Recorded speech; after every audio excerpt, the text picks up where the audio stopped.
Welcome, friends. In today's session of Business Regulatory Framework, we have started with Unit 4, Negotiable Instrument Act 1881.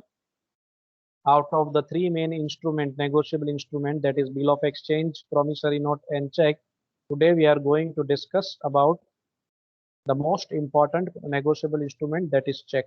So we will try to discuss today what is check, what is its definition, and we will try to cover its essential elements.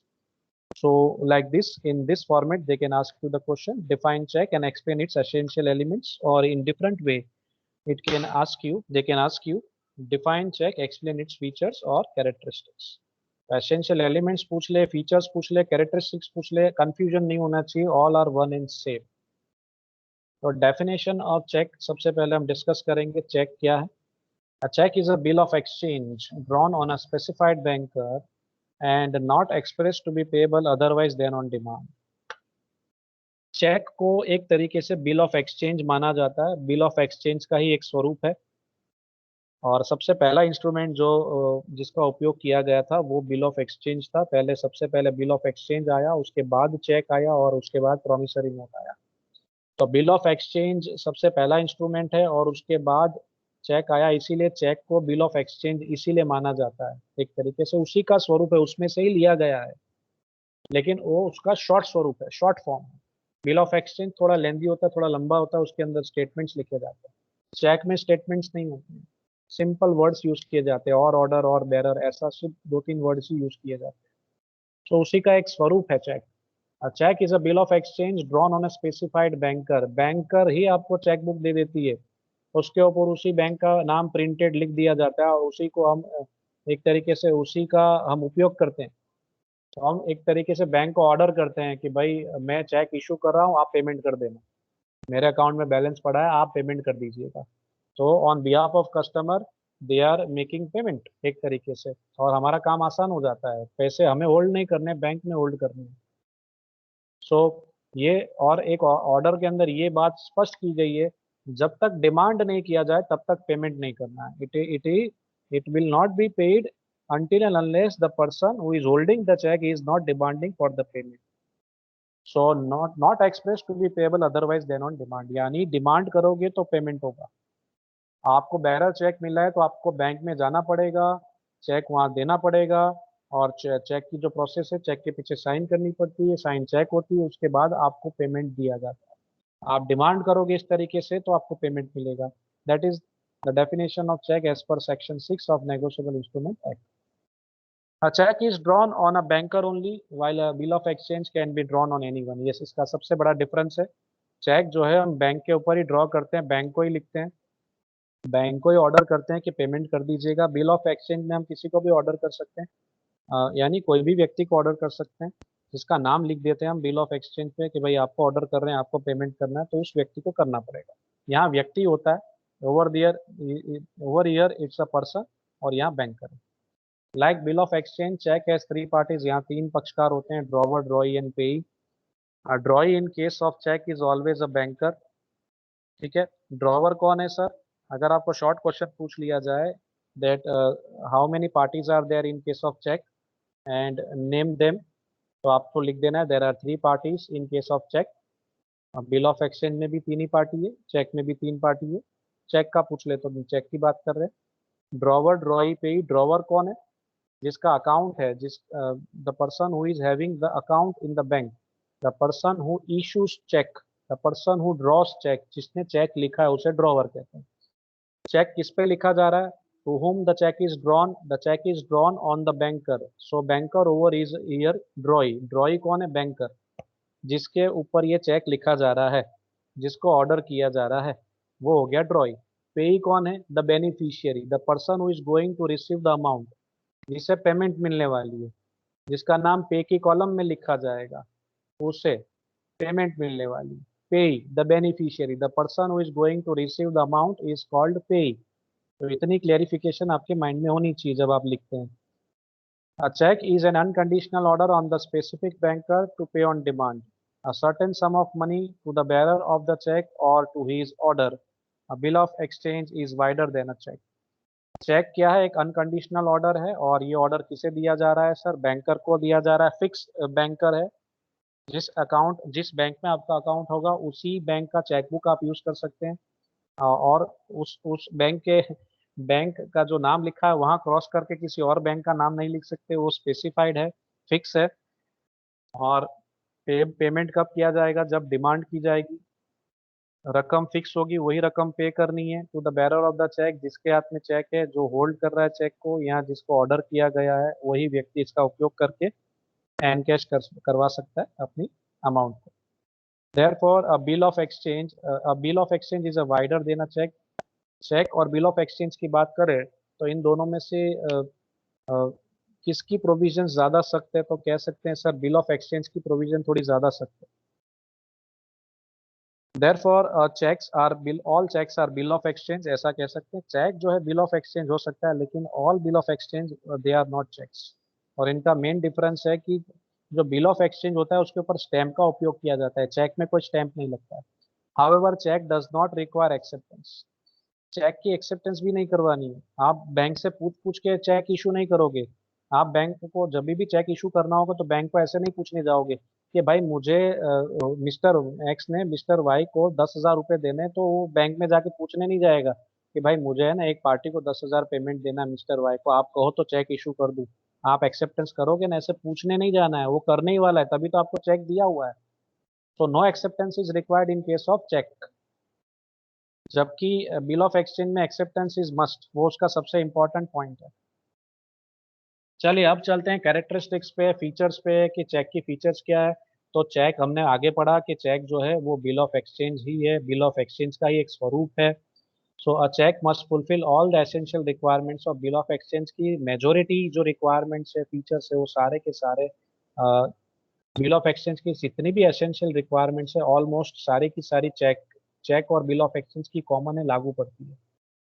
Payable on demand, demand होगा तो payment मिलेगा, चर्चा कर चुके हैं। A cheque may be payable to bearer or to order, but in either case it must be payable on demand.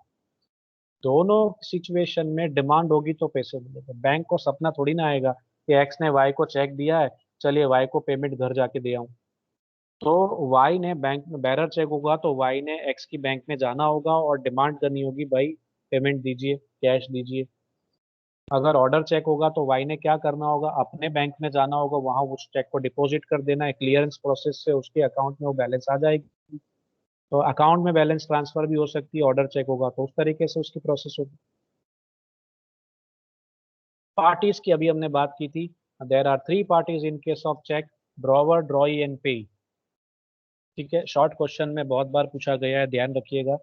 तो drawer कौन है? ड्रॉवर का दूसरा नाम है maker. The person who draws a cheque, जो बंदा चेक लिखने वाला है, जो बंदा चेक लिखता है। द पर्सन हु ड्रॉस और the person who issues a cheque is called the drawer, या हम उसे मेकर भी कह सकते हैं। The person on whom the cheque is drawn is called the banker, या कह सकते हैं ड्रॉई। जिसके ऊपर ये चेक लिखा गया है, जिसको एक तरीके से ऑर्डर किया गया है, जो स्पेसिफाइड बैंकर है, उसे उसे हम कहेंगे ड्रॉई, जिसका काम है पेमेंट करना है। डिमांड की जाए तब पेमेंट करना है, drawee. The person to whom the money is to be paid, जिसे पेमेंट करना है, जिसे पैसे मिलने वाले हैं, जो बेनिफिशियरी इज कॉल्ड पे। तो इस तरीके से there are three parties in case of cheque: drawer, drawee and payee. सबसे आसान पॉइंट है writing. A cheque must be in writing and may be in any language and in any form. Oral engagement or order to pay is not enough. Intention to draw a check must be clear. It may be in writing in ink, or may even be in printed form. It may be in any form, but the words shall be visible. तो writing format में होना चाहिए check. Language doesn't matter. आप किसी को check issue कर रहे हैं, गुजरात स्टेट में रह रहे हैं, और आप पे की कॉलम में गुजराती में किसी का नाम लिखते हैं, डजेंट मैटर, कोई इशू नहीं, आप यूज कर सकते हैं वो शब्द को भी। प्रिंटेड फॉर्म में हम लिख सकते हैं चेक को, लेकिन हाँ, पेंसिल से लिखा हुआ चेक बिल्कुल वैलिड नहीं माना जाएगा। हाँ, बॉल पेन का उपयोग करिए, इंक का उपयोग करिए, प्रिंटेड फॉर्म में होगा चलेगा, वैलिड है, लेकिन पेंसिल का उपयोग बिल्कुल नहीं करना है। और जो भी आप लिख रहे हैं उस जो स्पेलिंग से जो वर्ड्स आप लिख रहे हैं वो विजिबल होने चाहिए, आप इजीली रीड कर सकें ऐसे स्वरूप में होने चाहिए। समझ में आना चाहिए क्या लिखा गया है चेक के ऊपर, इसका नाम लिखा गया अच्छे से पढ़ने में आना चाहिए। ड्रॉन ऑन ड्रॉई ओनली, ये तो फिक्स है। A cheque is always drawn on a specified banker, drawee के ऊपर ही ऑर्डर करना है। जो भी ड्रॉवर है, मेकर है, the person who is the drawer of the cheque, he is suppose to make order to specified banker only. Banker के ऊपर ही चेक इशू किया जाएगा, ड्रॉ किया जाएगा, ये फिक्स है, इसमें कोई चेंज नहीं हो सकता। प्रेजेंटमेंट फॉर पेमेंट, पेमेंट चाहिए तो प्रेजेंट करना पड़ेगा, डिमांड करनी पड़ेगी एक तरीके से, और सही टाइम के अंदर प्रेजेंट करना पड़ेगा। प्रेजेंटमेंट ऑफ पेमेंट का मतलब यहाँ पे क्या है, the banker named must pay it when it is presented for payment to him at his office during the usual hours of office, provided the check is validly drawn and the drawer has sufficient balance in his account। Presentment for payment यानी आप मान लीजिए आपको check दी, bearer check लिख के दे दिया है mister x ने, मिस्टर वाई को बैरर चेक लिख के दे दिया है, तो मिस्टर वाई ने क्या करना है सर, उस चेक को एनकैश करना है, बैंक में जाना पड़ेगा। तो रात को 12 बजे बैंक में नहीं जाना है एनकैशमेंट करवाने के लिए, उसके लिए क्या करना पड़ेगा सर, जो बैंकिंग के बिजनेस आवर्स है, वर्किंग आवर्स है, ऑफिस आवर्स है, उस टाइम के अंदर आपको जाना पड़ेगा। नॉर्मली जो बैंकिंग आवर्स होते हैं 11 से 4 का टाइम होता है, तो उस 11 से 4 के टाइम के बीच में आपको जाके कैश एनकैश करना चाहिए, उस चेक का उपयोग करना चाहिए। ठीक है, और बैंकर की ड्यूटी क्या है, ये तो पे की ड्यूटी हो गई, राइट टाइम में जाके इसका उपयोग करना है। बैंक की ड्यूटी क्या होगी, बैंक की ड्यूटी ये है, if proper balance, sufficient balance is maintain by the customer, तो वो पेमेंट कर देगा। ठीक है, और चेक के ऊपर सारी इंफॉर्मेशन सही से फिलअप होगी तो पेमेंट करेगा, नाम लिखा होना चाहिए, डेट लिखा होना चाहिए, अमाउंट वगैरह, ये सारी इंफॉर्मेशन अच्छे से फिलअप होगी तो पेमेंट कर देगा, उससे कहाँ प्रॉब्लम है। साइंड, ये तो सबसे इंपॉर्टेंट फीचर है। कोई भी इंस्ट्रूमेंट हो, प्रोमिसरी नोट हो, प्रोमिसरी नोट हो, नेगोशिएबल इंस्ट्रूमेंट में प्रोमिसरी नोट हो, बिल ऑफ एक्सचेंज हो, चेक हो, हर एक इंस्ट्रूमेंट के ऊपर सिग्नेचर इज मस्ट। जो भी बंदे ने जो भी इंस्ट्रूमेंट लिखा है, the drawer of the instrument or we can say the maker of the instrument, उसकी सिग्नेचर उसके ऊपर 100% होनी चाहिए, तो ही वो वैलिड इंस्ट्रूमेंट माना जाएगा, तो ही उसका एक्सेप्टेंस होगा, तो ही उसका पेमेंट होगा। Certain sum, the sum ordered to be paid must be certain and specific, specific amount लिखा हुआ होना चाहिए। मान लीजिए अमाउंट की कॉलम में लिखा गया है 10,000, फिगर्स में, वर्ड्स में लिखा जा रहा है पे, लिखा जा रहा है पे 10,000 और more as per the demand of the holder of the cheque, तो कैसे पेमेंट किया जाएगा। यहाँ क्लैरिफिकेशन नहीं है, अमाउंट सर्टेन नहीं है, अमाउंट सर्टेन होना चाहिए। 10,000 अगर फिगर्स में लिखे हैं तो वर्ड्स में भी 10,000 ओनली ऐसा लिखा हुआ होना चाहिए। हम ऐसा नहीं लिख सकते 10,000 और more the amount, the more amount demanded by the holder of the cheque, ऐसा नहीं लिख सकते। तो अमाउंट भी स्पष्ट होना चाहिए, क्लियर होना चाहिए, सर्टेन होना चाहिए। प्रॉपरली डेटेड, डेट भी प्रॉपरली लिखनी है आपने। कभी कभी क्या हो जाता है, 2021 चल रहा है साल, तो वो बंदा लिख देता है 2020, मान लीजिए 20 अप्रैल 2021 आज की डेट है मान लीजिए, तो बंदा क्या करता है 2020 लिख देता है, साल ही गलत लिख देता है, तो वहाँ गड़बड़ हो जाती है। तो डेट लिखते वक्त भी आपको ध्यान रखना है, the cheque must be dated, सबसे पहले तो डेट लिखना कंपलसरी है, डेट लिखना है। डेट लिखना आप भूल जाते हैं तो वो जिसको आपने चेक दिया है वो भी पीछे से डेट चाहे तो लिख सकता है, करंट डेट लिख सकता है, वैलिड है, कोई प्रॉब्लम नहीं, लेकिन डेट लिखा हुआ होना चाहिए। डेट कोई भी लिखा है, आप लिख रहे हो चेक लिखते वक्त, यहाँ जिसको आपने इशू किया वो लिख देता है तो भी चलता है। यहाँ एक बार जिसको इशू किया वो कंफर्म करके डेट डाल सकता है। If the date is not, if the cheque is not so dated, a bank may refuse to make payment, date नहीं लिखा होगा तो भी पेमेंट नहीं होगा, इसलिए डेट तो कंपलसरी, इसकी वजह से भी आपका चेक रिटर्न जा सकता है। पोस्ट डेटेड चेक चलेगा, आज आपको चेक इशू करना है लेकिन आज आपके अकाउंट में बैलेंस नहीं है, आप सोचते हैं 15 दिन बाद बैलेंस आएगा मेरे अकाउंट में, तो आप 15 दिन बाद का चेक दे दीजिए। आज मान लीजिए 25 अप्रैल है, तो आप सोच रहे हैं कि 10 मई के आसपास मेरे अकाउंट में पैसे आने वाले हैं, तो चलिए 10 मई का चेक लिख देता हूँ, उसे पोस्ट डेटेड चेक कहेंगे। ये 10 मई जो आप डेट डाल रहे हैं उसी डेट पे इसकी मैच्योर, ये चेक मैच्योर होगा, तब तक ये इमेच्योर्ड है। ठीक है, ये डेट जैसे ही ड्यू होगी ये चेक मैच्योर हो जाएगा और उसके बाद हम उसका उपयोग कर सकते हैं। 10th मई को हम उपयोग कर सकते हैं। 10th मई के बाद 3 महीने तक, कितने महीने तक, 3 महीने के अंदर आप उसका उपयोग कर सकते हैं। तो पोस्ट डेटेड चेक भी हो सकता है। वैलिडिटी, हम चेक की बात करें तो उसकी वैलिडिटी जो है in India this duration is usually taken to be 3 months. पहले, बहुत पहले 6 महीना था। 6 महीने तक आप चेक का, 6 महीने के अंदर आपने चेक का उपयोग कर लेना चाहिए था बहुत पहले। लेकिन आज के ज़माने में 3 महीने के अंदर आपने उस चेक का उपयोग कर देना है। जो भी डेट डाली है, मान लीजिए 1 मई को अगर डेट डाली है, 1 मई की डेट है, तो 1 मई से लेकर 3 महीने का कैलकुलेशन कर लीजिए। मई, जून, जुलाई, यानी 31 जुलाई आखिरी डेट होगी उस चेक को यूज करने का। 3 महीने के अंदर आपने उसको उपयोग कर देना है। अगर 3 महीने बाद उपयोग करते हैं तो वो चेक कैसा चेक बन जाएगा? It will be consider as stale cheque, बासी चेक हो गया है। तो स्टेल चेक अगर हो गया है, जिसकी वैलिडिटी खत्म हो गई है, जिसकी वैलिडिटी एक्सपायर हो गई है, वैसा चेक का उपयोग हम नहीं कर सकते हैं। वो इनवैलिड माना जाएगा, चेक रिटर्न हो जाएगा। ठीक है, तो इसका भी ध्यान रखिएगा। आपको चेक इशू किया गया और आपने 1 महीना 2 महीने तक चेक इशू यूज नहीं किया है, तो और रकम बड़ी हो तो उस सिचुएशन में भी आप पे डाउट किया जाता है। जब आप पेमेंट लेने जाते हैं, सस्पिशियस एक्टिविटी लगती है, तो अभी भी शायद हो सकता है आपका चेक जो है रिटर्न किया जाए, या कंफर्मेशन करके आपको पेमेंट किया जाए।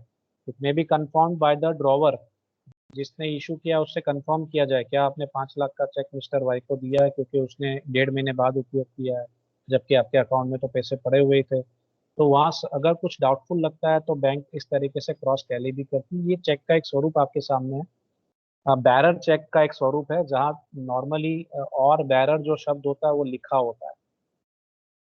कोई भी आप चेक बुक उठा के देख लीजिएगा, आपको ये शब्द दिखेगा। किसी न किसी फैमिली मेंबर का बैंक अकाउंट होगा, फादर मदर का होगा, आपका खुद का भी होगा, तो ये शब्द आपको दिखेगा। तो यहाँ 3 पक्षकार होते हैं। पे की कॉलम में जिसका नाम लिखा जाता है वो है पेई, और इसको पैसे मिलने वाले, चकाचक मिलने वाली है, इसकी इसकी बल्ले बल्ले है।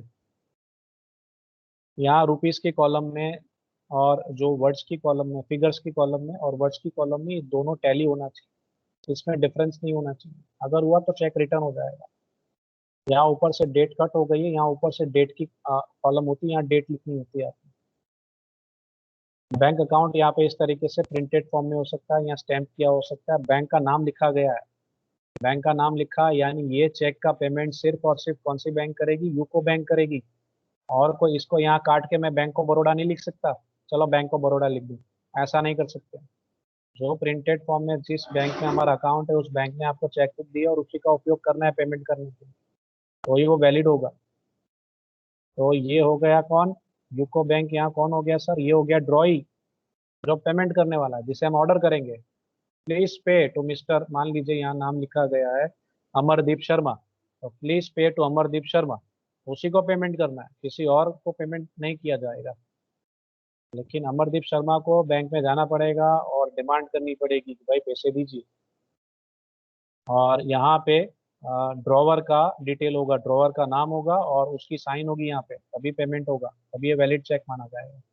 पेई ने इस चेक के पीछे साइन करनी होती है। जो बेनिफिशियरी है, जो एक्सेप्टर है, उसने पीछे साइन करके इसका पेमेंट उसे मिलेगा। ये बेरर चेक है, आप एनकैश करवा सकते हैं बैंक में जाके, आपको कैश मिल जाएगी।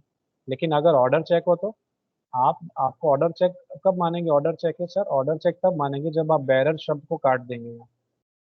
आपको स्पेसिमेन नहीं पूछा जाता है, चेक ड्रॉ नहीं करने को बोलते हैं आपको, लेकिन सिर्फ थोड़ी सी माहिती, इंफॉर्मेशन मैं आपको चेक के बारे में दे रहा हूँ। ये बैरर यहाँ काट दिया जाएगा तो वो ऑर्डर चेक बन जाएगा इस तरीके से। और यहाँ पे अकाउंट या अकाउंट पेई या नॉट नेगोशिएबल ऐसे शब्द का उपयोग किया जा सकता है।